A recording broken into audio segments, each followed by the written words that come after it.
Hello and welcome to Lavneesh sir की class. आज की ये शिक्षा निदेशालय राष्ट्रीय राजधानी क्षेत्र दिल्ली की वर्कशीट नंबर 22 जो कि कक्षा 8वीं के विद्यार्थियों के लिए है, यह ली गई है हिंदी विषय से। और आज इसमें हम समझेंगे कबीर की साखियां। साखियां का मतलब उनके दोहे, उनकी की गई सच्ची बातें, उनकी ज्ञान की बातें, उनके बारे में हम आज सीखेंगे। तो चलिए बिना समय गवाए शुरुआत करते हैं मेरे साथ और समझने की कोशिश करते हैं। प्यारे बच्चों, आपकी पाठ्य पुस्तक वसंत के पाठों पर आधारित इन कार्यपत्रकों के माध्यम से आपसे विभिन्न पाठों पर चर्चा की जा रही है। आइए इसी क्रम में आज कबीर दास जी रचित द्वारा कुछ साखियों पर चर्चा करते हैं। साखियां मतलब दोहे और उनमें बहुत ही ज्ञान की बातें हैं। तो पहला जो दोहा है वो है, जाति न पूछो साध की, पूछ लीजिए ज्ञान, मोल करो तलवार का, पड़ा रहने दो म्यान। ध्यान से समझिएगा, जाति न पूछो साध की, पूछ लीजिए ज्ञान, मोल करो तलवार का, पड़ा रहने दो म्यान।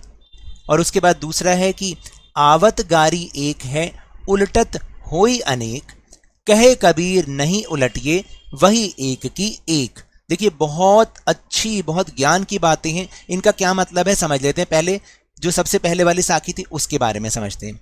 कबीर दास अपनी इस साखी के माध्यम से कह रहे हैं कि जिस प्रकार म्यान के बजाय तलवार या तलवार की धार को महत्ता या वरीयता दी जाती है, ठीक उसी प्रकार साधु या सज्जन पुरुष की जाति या धर्म के बजाय उसके ज्ञान को प्राथमिकता देनी चाहिए। कहने का मतलब ये है कि जो अच्छे व्यक्ति हैं, जो ज्ञानवान व्यक्ति हैं, हमें ये नहीं देखना चाहिए कि वो कौन है, उनकी जाति क्या है, उनके धर्म क्या है, उनका ज्ञान क्या है, हमें वो देखना चाहिए। ठीक उसी प्रकार जब हम तलवार खरीदने जाते हैं तो हम तलवार की धार देखते हैं, ना कि म्यान की सुंदरता को देखते हैं। म्यान होता है उसमें जो रखने वाला कवर होता है। भाई अगर वो सुंदर और तलवार अच्छी ना हो तो क्या आप लोगे? नहीं लोगे ना। तो इसी प्रकार से जो अच्छे पुरुष हैं, सज्जन पुरुष हैं, ज्ञानवान पुरुष हैं, हमें उनके ज्ञान को ही प्राथमिकता देनी चाहिए और किसी बात को नहीं देखना चाहिए। और जो दूसरा दोहा है, दूसरी साखी बहुत इंपॉर्टेंट है, आजकल के टाइम में बहुत ज्यादा उसका महत्व भी है कि जैसे आवत गारी एक है, उलटत होई अनेक, कहे कबीर नहीं उलटिए वही एक की एक। यानी इस साखी के माध्यम से कबीरदास कहना चाहते हैं कि किसी व्यक्ति के गाली, अपशब्द या कटु वचन के जवाब में गाली, अपशब्द या कटु वचन नहीं कहना चाहिए। ऐसा कहने पर वह व्यक्ति फिर से अनेक प्रकार के अपशब्द कहेगा। अर्थात ऐसे में संयम से काम लेना चाहिए। गाली या फिर अपशब्द के जवाब में गाली या अपशब्द नहीं कहना चाहिए। तो देखिए बच्चों, मैंने आपको इसलिए बात कही क्योंकि आजकल का टाइम में क्या है, सब लोग बहुत शॉर्ट टेम्पर्ड हैं, बहुत गुस्से वाले हैं। तो अगर कोई आपको गाली दे रहा है, कोई अपशब्द कह रहा है, कोई कड़वे वचन बोल रहा है, तो आप उसका जवाब उस गाली या अपशब्द या कड़वे वचन में मत दें। क्योंकि आप एक गाली देंगे तो वो पलट के सामने वाला 10 गालियां देगा, फिर आप 10 दोगे तो पलट के फिर वो 100 गालियां देगा। तो ऐसे में हमें संयम बरतना चाहिए। अगर हम गाली के बदले गाली नहीं देंगे, अपशब्द नहीं बोलेंगे, तो वो वहीं चुप हो जाएगा और वो एक ही रहेगी। अब आपको समझ में आया ना? तो अब कुछ अपरिचित शब्द। ये जो अपरिचित शब्द हैं इसे आपको अपनी कॉपी में, हिंदी की नोटबुक में लिखना है। जैसे साध, साध का मतलब साधु या सज्जन पुरुष यानी अच्छे पुरुष। मोल, मोल का मतलब होता है कीमत या सम्मान करना। म्यान यानी तलवार रखने का जो खोल होता है ना, कवर, उसको म्यान कहते हैं। गारी, गारी का मतलब गाली, अपशब्द या कटु वचन। और उलटत मतलब जवाब देने पर। मतलब हमें गाली को उलटना नहीं है, पलटना नहीं है। ठीक है, अब चलते हैं अपने आसान से प्रश्न उत्तर पर। तो टेलीग्राम ऐप पर भी हमने अपना चैनल लवनीश सर की क्लास बनाया है, जिसका लिंक आपको इस वीडियो के डिस्क्रिप्शन बॉक्स में मिल जाएगा। वहां से आप हमारे ग्रुप को ज्वाइन करेंगे ना, तो आपको सारे वीडियोस के लिंक एक साथ मिल जाएंगे, आपको कहीं सर्च करने की ज़रूरत नहीं पड़ेगी। तो आशा है कि आपने इन पंक्तियों के भावार्थ को समझ लिया होगा। आइए इन्हीं पंक्तियों पर आधारित कुछ प्रश्नों के उत्तर खोजते हैं और लिखने का प्रयास करते हैं। जैसे पहला प्रश्न है कि निम्न में से कौन सा साधु शब्द का पर्यायवाची नहीं है। यानी साधु शब्द का सेम मतलब वाला जो शब्द है वो इनमें से कौन नहीं है। देखिए, साधु का मतलब सज्जन होता है, भद्र मतलब वो भी होता है यानी अच्छा, और सभ्य मतलब जिसके आचार विचार बहुत अच्छे हों। तो इसका मतलब गगन वाला जो है वो पर्यायवाची नहीं है। तो सही उत्तर है ये। फिर है निम्न में से अनेक का विलोम शब्द छांटिए। अनेक, अनेक मतलब बहुत सारे, तो इसका विलोम शब्द एक।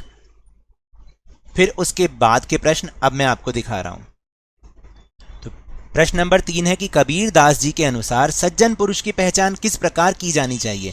देखिए, कबीर दास जी के अनुसार सज्जन पुरुष की पहचान उसके ज्ञान से की जानी चाहिए, ना कि उसकी जाति से। और ये जो मैं ब्लू टिक लगा रहा हूं ना, ये केवल समझाने के लिए, आपको कहीं नहीं लगाने। तो अब आप समझ गए कि कबीर दास जी के अनुसार सज्जन पुरुष की पहचान उसके ज्ञान से होनी चाहिए, उसकी जाति धर्म कुछ भी हो, हमें उस पर ध्यान नहीं देना चाहिए। फिर अगला प्रश्न है कि तलवार और म्यान में से कबीरदास म्यान को महत्वपूर्ण क्यों नहीं मानते। म्यान का मतलब तो समझ गए ना, उसका रखने का खोल। तलवार और म्यान में से कबीरदास म्यान को महत्वपूर्ण इसलिए नहीं मानते क्योंकि महत्व सदा मुख्य वस्तु का होता है। जैसे हम तलवार लेना चाहें तो उसकी धार देखकर ही तो उसका मोल भाव करेंगे, उसकी म्यान कितनी भी सुंदर क्यों ना हो, उसकी ओर हम ध्यान नहीं देते। फिर इसके बाद प्रश्न नंबर 5, किसी के द्वारा गाली या अपशब्द देते समय कबीरदास संयम रखने की बात क्यों कहते हैं, यानी अपने पे कंट्रोल रखने की बात क्यों कहते हैं। देखिए, किसी के द्वारा गाली या अपशब्द देते समय कबीरदास संयम रखने की बात इसलिए कहते हैं कि हमें कोई गाली दे और हम उलटकर उसे गालियां दें तो वह गालियां अनेक हो जाएंगी, इसलिए गाली का जवाब गाली से ना दिया जाए तो वह गाली एक ही रहेगी। इसलिए उन्होंने कहा कि संयम रखना चाहिए। और फिर एक गतिविधि, उपर्युक्त साखियों में आपको कौन सी बात सबसे अच्छी लगी और क्यों, अनुच्छेद के रूप में लिखिए, अपने विचार लिखिए। देखिए, उपर्युक्त साखियों में मुझे सबसे अच्छी बात यह लगी कि हमें किसी की गाली का जवाब गाली से नहीं देना चाहिए, क्योंकि यदि हम उसे उलटकर गालियां दें तो दी गालियां अनेक हो जाएंगी, है ना। और कबीर कहते हैं कि यदि गाली को पलटा ना जाए, गाली का जवाब गाली से ना दिया जाए तो वह गाली एक ही रहेगी। आप बहुत समझदारी वाली बात है, बहुत ज्ञान की बात है, इसको आप अपने जीवन में ज़रूर अपनाएं। तो ये तो थी आज की वर्कशीट। अगर मेरे इस तरह समझाने से अब आपको समझ में आने लगा है तो इस चैनल और वीडियो को लाइक कीजिए, लाइक का बटन दबा दीजिए, शेयर कीजिए, और अगर आप नए हैं तो सब्सक्राइब भी कर लीजिए ताकि सारी नोटिफिकेशंस आपको टाइम से मिल जाएं। लेकिन याद रखिएगा, घर से बाहर निकलते समय मास्क अवश्य लगाएं, और जब भी आपकी बारी आए कोरोना का टीकाकरण जरूर करवाएं, क्योंकि कोरोना को हराना है और जिंदगी को एक बार फिर से सुहाना बनाना है। इसी उम्मीद के साथ बहुत बहुत